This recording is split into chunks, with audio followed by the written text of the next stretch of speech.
Me dà un certo che adesso entrare, dopo quello che abbiamo visto ieri sera, ti fa un po' di paura.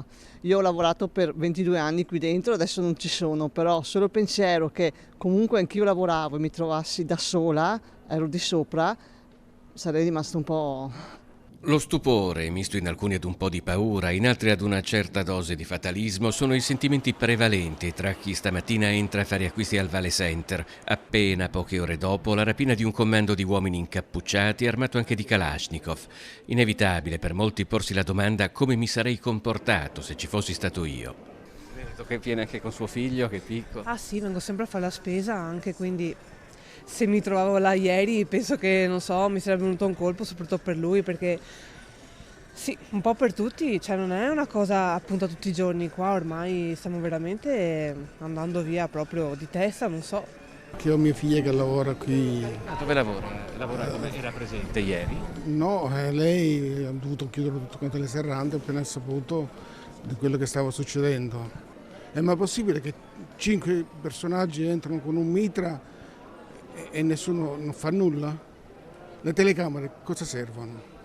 Il genitore è più preoccupato Molto preoccupata perché ieri sera fin quando la cosa non si è risolta io ero preoccupatissimo. Non è che ho dormito molto questa notte, avevo abbastanza risvegli, quindi sì, non ho dormito molto, però d'altronde bisogna anche superarle certe cose purtroppo, nel senso sicuramente ti resta per un bel po' il trauma, però poi non è che ci siano tante alternative. Non ci sono alternative. L'immagine degli uomini incappucciati e armati ha scioccato tutti, ma nonostante questo bisogna anche sforzarsi a rimanere sereni. Con che spirito si torna oggi qui a fare la spesa? Con lo stesso spirito di prima, non è cambiato niente. Una cosa del genere però non era mai capitata. No, qui no, che io sappia no.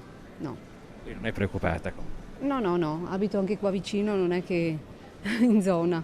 È più preoccupato adesso. Un po' sì, un po', però non tanto, ecco, però comunque sì, è sempre sorvegliato, non so come mai, non capisco proprio. Ma c'è sempre stata un po' di queste cose qua, comunque faceva gola, si vede che qualcuno ci ha pensato. Ci raccontano che in genere qui non c'è tanta gente durante le mattine delle giornate feriali.